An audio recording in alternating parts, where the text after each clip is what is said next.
And here we go with the full review of the HOKA Mach X 2. Oh man, we're gonna jump into this shoe, but I'm telling you that this shoe is so close to being perfect, but there is one little itty bitty thing that we're gonna talk about that might be holding the shoe back, and we were gonna jump into it right now. So starting top to bottom, I like to review every little thing about a shoe. Feel free to skip ahead, come back. You're probably gonna find the thing you're looking for in this review. So starting with the laces. These laces, these have got to be some of the best laces I think I have encountered in a long time. And whenever I first touched these laces, they reminded me of that's right, the Alpha Fly laces. Take a look at this material. It's almost like that stringy bit that you get out of the banana compared to these laces, right? It's like a thicker version of the Alpha Fly laces. All right, we're kind of geeking out about laces here, but I'm just, going through a couple different things that look how pillowy these are. They refuse to untie. They have a lot of cushion to them, which will make sense here in a second. And they just work so well with this eyelet chain, man. This is just like a really decent set of laces, and they're like, plenty long, but not ridiculous. I really enjoy the laces. And then looking at the eyelet chain, you've got plenty of reinforcing material, but it's not over the top, and it's not some fancy barrel system or whatever else like they have with the Skyward X, where it's a two-parter. It's just a simple purpose-built, purpose-driven eyelet chain here. Moving into the tongue. The tongue of the shoe is so paper thin, and it's almost like this suede-like material that, at the top here, it does protrude just a tiny little bit. You can think about the Nova Blast 3 with this, except the Nova Blast had like a little bit more material poking out here, but it's just barely there. Hardly at all. Inside, you have a nice gusset on both sides. A nice thick band of plastic that works as well way into the midsole and up and around the foot. Very comfortable, no migration whatsoever. There's a ton of ventilation right here as it works with the rest of the upper. Taking a feel of the upper of the shoe, and then there are my fingers right there. This shoe is probably one of the most ventilated shoes I have tested ever. There was so much breeze coming through here. That's number one. Number two is its ability to stretch and but not feel over the top, loosey-goosey at all. This is one of the most comfortable uppers I think I've ever experienced, and I'm gonna say it's definitely gonna be in my top 3 uppers for the year. Thinking about the inlay and just some of the stuff that companies use to kind of wrap around the foot as far as the upper goes, there's not really much of that at all. It's kind of built into the actual shoe. Here you can see like a little bit as it works this way with the little detailing here, and then some of the business with the heel counter, which we'll talk about here in a second.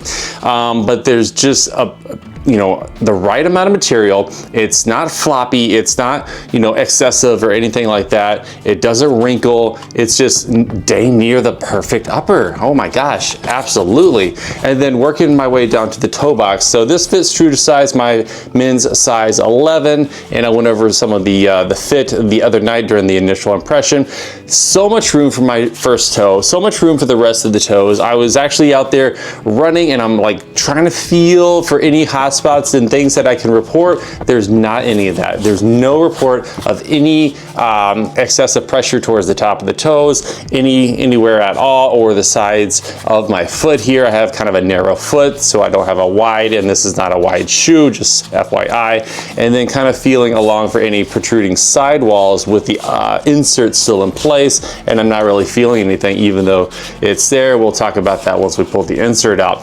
Now moving into the back of the shoe, and this is where it comes down. The heel of this shoe is the Achilles heel of this shoe, and it was the Achilles heel for me. There on your screen was a little boo-boo I took, on my right heel, and basically put the shoe on, and I had some heel slippage, during the initial walk around. But that said, it really just became super obvious to me whenever I was really picking up the pace. you know, as far as how the shoe rides and everything, it really wants to pop off, and we can talk about the ride here in a second in detail. But I felt like this material here kind of going up and banging up against my foot. And then even during some of the other paces, there was almost always a shifting and a constant motion, even though, you know, over the course of the run, you kind of forget about that. But, you know, you take off your shoe and boom, there's an abrasion there. I mean, that's just how it is. So, you know, in detail, so here's the heel counter.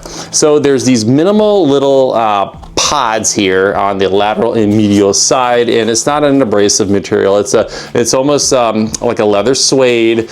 You know, it's got some traction to it, and again, it's not aggressive.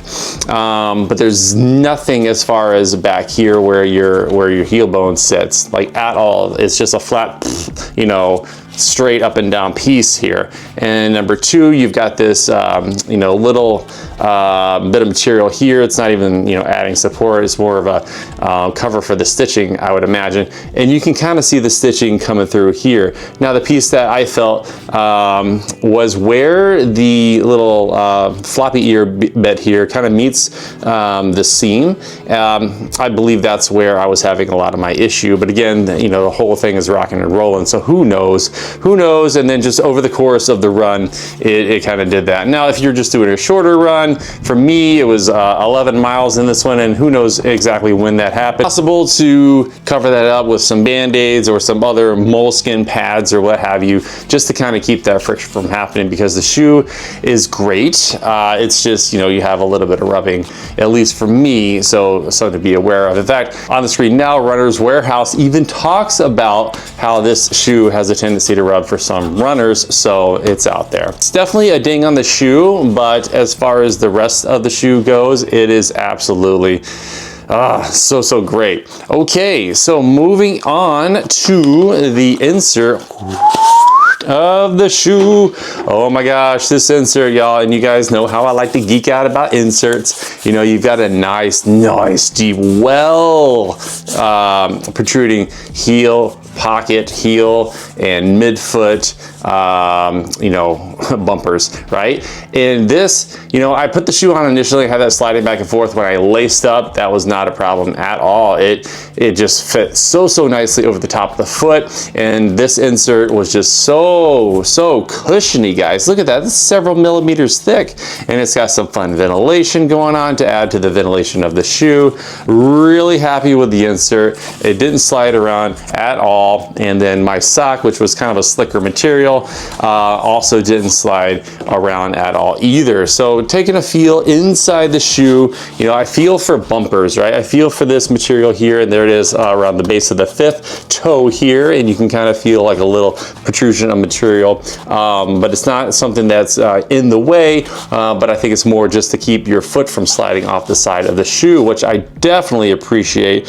You know, you want something that kind of protects you, especially during those bigger miles. And there's just a little hair of a bump here, a little bumper for the base of the first toe, and then kind of feeling around, and that was pretty much it as far as bumpers are concerned, except for back here on the heel. And this is actually quite nice, and it works very well with the insert. As you can see, your heel, it drops down into the insert here, and then it's secured by these, you know, cool wings of the midsole here going forward. And then finally getting my hand into the toe box. You know, it's harder to show this on camera, but right here on the back side where my fingers are, there's definitely a slicker, almost like a moleskin material, which you know, I was kind of reaching out and feeling for as I was running. And again, the shoe held on so good that my toe actually never really touched. So that would be good, just to kind of keep the toes from, you know, really rubbing against this potentially abrasive upper.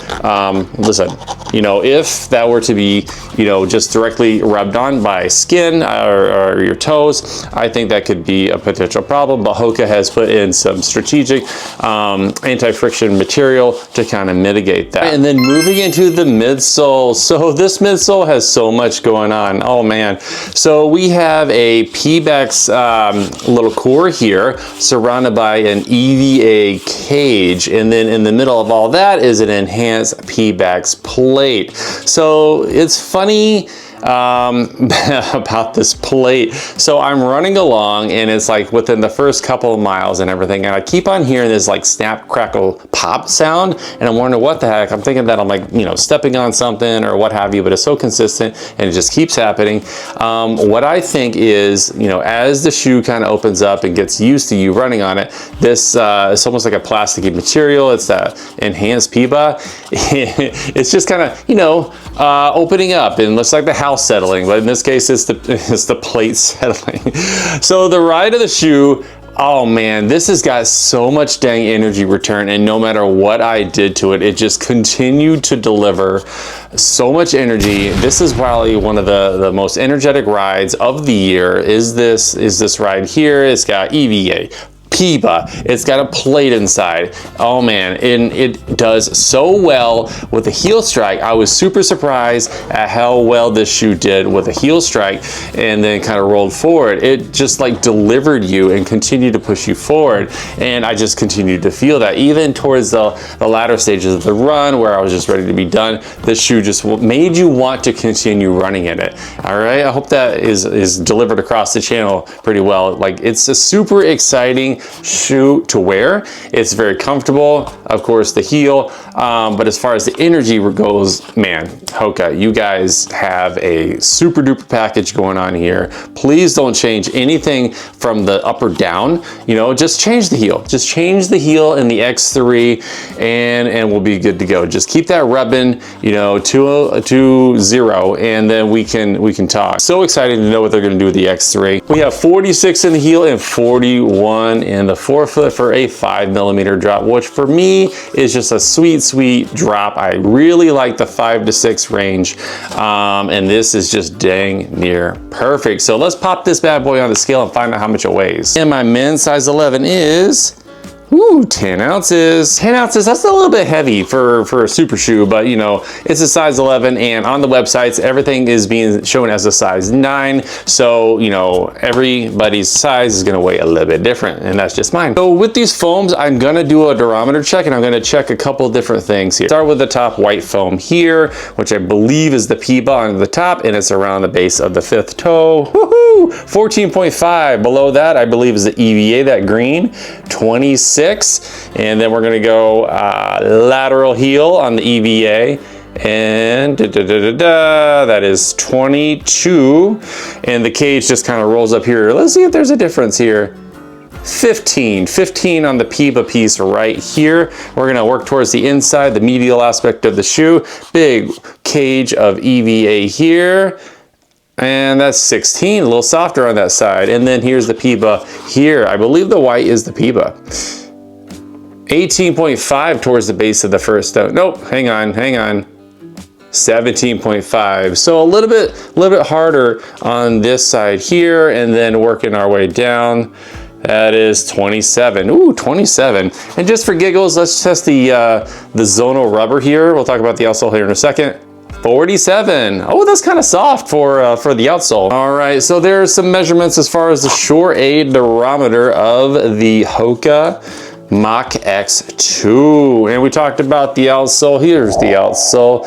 So, you know, before going into the details of the rubber here, thinking about corners and going around them with this shoe, no. So the cambering of the road, anytime it slopes in the shoe, plus any kind of cornering, it did not feel super confidence inspiring, right? With that, you know, there's our roads in Minnesota, they're built for snow, and that, you know, have a ton of this cambering business going on, you know, and it flattened out in some of the residential areas. Oh man, I did not like that at all. And then I tried some cornering going around them, and it didn't feel good at all. This is definitely a straight line shoe, and for me, it didn't do very well in cornering. It almost reminded me of the Boston 12 last year. That was not very good at cornering, in my opinion, either. So anywho, moving on to the outsole. I just did the hardness there. You know, looking at it, there is just some strategically placed rubber as far as kind of where you're gonna have your hot spots. So for me, it's gonna be where I supinate, come down hard on this side. So, you know, I'm looking for any kind of impact in rubber, you know, wear here. and I'm not seeing it. I'm not seeing anything. Usually I can see right away. Not a big deal. So with these big divots here, I did actually have quite a few rocks and stuff kind of get stuck in this, and you know, just kind of, you know, I couldn't feel it, but I could hear it, and I stopped a few times to pluck those out. In fact, there's a little piece right here, you know, bringing Minnesota streets down here in the shoe lab. But you know, whenever you have these big holes and everything, you know, you're gonna have that, and it's not a big deal. It really isn't. Overall, very happy with the shoe, and even though it gave me a little boo-boo on my foot here, I'm gonna continue running in it. So this shoe is going for $189. Might as well call that 190. And so this is the second iteration of the Mach X, and I did not run in the Mach X1, so I cannot compare this one to that one, but in my opinion, just how much fun the shoe was and how breathable the shoe is and how great the lockdown is. And then, you know, even though I'm like bashing the back here, I think that the shoe is worth a look. But what I would do, what I would consider is perhaps waiting on the Mach X3 and then seeing if they can improve upon this bag here. So perhaps waiting a year, waiting on the clearance section to take this shoe and jumping on it then, or waiting to see what the Mach X3 can do if this heel is going to be a big deal for folks. Now for me, I'm going to consider different socks. I can try different lacing techniques. I can try, you know, putting a thin piece of moleskin on my foot. I maybe even could like consider another little, you know, putting a piece of moleskin here just to kind of keep that rubbing from happening. Or if it does, at least it's got some protection. So there are some things that you can try. There are some financial strategies that you can maybe consider. You know, the Mach X, the original one, is probably on, in fact, I know it's on clearance. You know, I've seen it online for cheap, so you know, you can consider that and maybe wait a year. You know, that's another strategy in general, is just, you know, having the clearance section be your latest shoes, and just in general waiting a year. All the new stuff can cycle through, and then you can have a shoe that is new for you, but you know, definitely a lot cheaper. I digress. And that is just one of the strategies that you can consider. Overall, very pleased with the shoe. HOKA, again, you know, just let's address this heel slippage issue, and then I think we probably will have a perfect shoe. Anyways, guys, that is all I have for you down here. I am reviewing shoes, and we are you know, just enjoying it. We're having a great time. So I am a dad. I work in podiatry, and I'm in foot care, and I let that kind of inspire my reviews. But in general, for this channel, we are all about family and coffee and running shoes. All right. So hopefully everybody is having a wonderful rest of the summer. Might as well call it the beginning of fall, because you know, kids are back in school and it is that time of year again. Have a wonderful night, and we'll see you in the next one.